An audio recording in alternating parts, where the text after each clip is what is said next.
طيب يا اختي ماشي، ما تشوف فجلة لما يجي، انا هسميه فجلة بعد كده.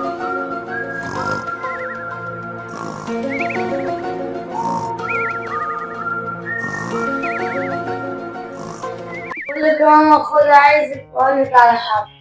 عايز إيه يا اخوي؟ عايزك في موضوع شاب. سر ايه يا اخوي؟ ابوك ولا صحي هيبهدل ولا شاف البيت زريبة كده. حتى المفرش اللي بنقعد عليه سلوكة شخ عليه وهو والحصير ده لسه فيه كوم معين قد كده بس. يا ماما الموضوع مش هياخد 5 دقايق. يا ابني ده ابوك حتى تعبان جاي من الشغل وما غيرش الهدوم ونام بيها. يا ماما انجزي بقى، كان زمان قلت لك الموضوع اللي انا عايزك فيه. طب يا اخويا يلا انجز وخلص. طب تعالى اقعدي جنبيا بسرعه عشان اسيبك. ماشي لما نشوف اخرتها. انا هقول لك على سر، بس بالله عليكي تقولي لا لحد، حتى ابويا. قول بقى يا اخويا بسرعة وخلص عشان ورايا مصالح ولا ابوك هم شاف الدنيا كده هيطلعني فيها. بقول لك يا ماما ان ماما كانت بنتي معانا في الدرس. ما كان وظيفتي ايه؟ ركز في دراستك يا ابني الموقوف. يا ماما اسمعني لحد الاخر بس. قول يا اخوي.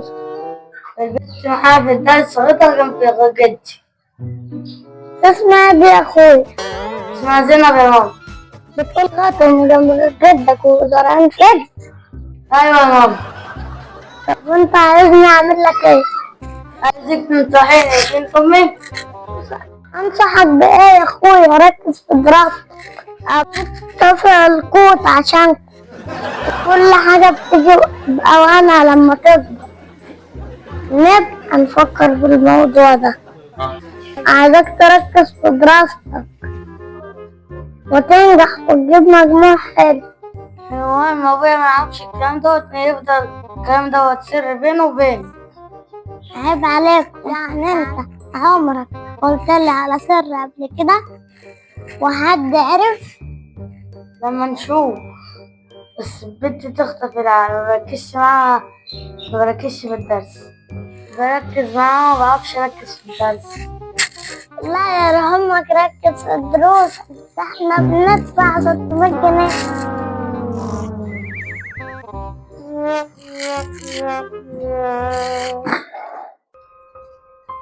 ماما يا راحت فين؟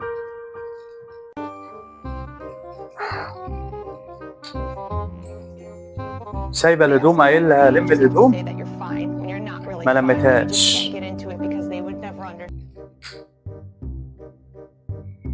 وادي الغسيل لسه ما اتغسلش ومنبه عليها قلت لها الغسيل ده يتغسل. والمواعين برضه ما اتغسلتش. امال بتعمل ايه ده كله؟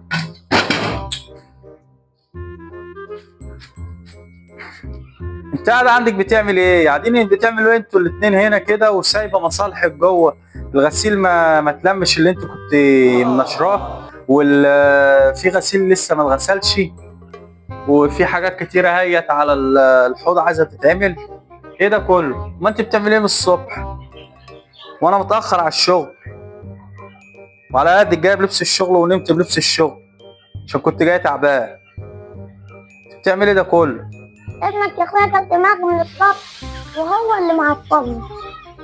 خلاص يا ماما شوفي مصالحك عشان بابا. زي ما قلت. قال لك ايه بقى؟ ان شاء الله هنفضل بقى نسيب مصالحنا ونقعد نقول زي ما قلت لك وزي ما قال لك ونسيب المصالح اللي ورانا دي. قوم يلا شوفوا مصلحتك. حاضر يا اخويا، بس تعالى اقول لك على حاجه. ماشي لما نشوف اخرتها. خير. الواد ابنك معجب ببنت معاه في الدرس. معجب ايه وزفت ايه؟ يركز في دروسه وشوف مصالحه. ده لسه ما طلعش من البيضه. ابوها زرع فجل جنب ابوي. زرع فجل في الارض اللي جنب ابوكي؟ طيب يا اختي ماشي، ما تشوف فجله لما يجي، انا هسميه فجله بعد كده. انت قوم شوف مصالحك يلا. المفارش الحصيره دي تتغسل، المفرش يتغسل، الهدوم اللي جوه كلها تتغسل، المواعين ما الاقيش مواعين، وانا هتكل على الله وامشي على الشغل. بس قبل ما امشي على الشغل هشوف الباشا ابو فجله، اشوف. يلا قوم.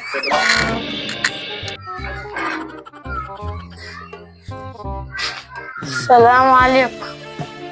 وعليكم السلام ورحمه الله وبركاته. تعالى يا اخويا، تعالى تعالى يا فجله. فجلة؟ ماشي يا ماما. هو ده اللي مش هتقولي لحد، والله انا موريك. ركز في دراستك وخليك كويس، مش هقولها لك تاني. حاضر يا بابا ماشي. كده برضه يا ماما تفتحي لي السر اللي قلتهولك وتفتحيه عند بابا؟ خلاص بقى يا اخويا، ده مش حد غريب، حتى ده ابوك. بصراحة قال لي كنت بتعمل ايه، فقلت له الحكاية بتاعتك عشان ما يهزقنيش بالسبب. ما تنسوش الاشتراك وتفعلوا زر الجرس.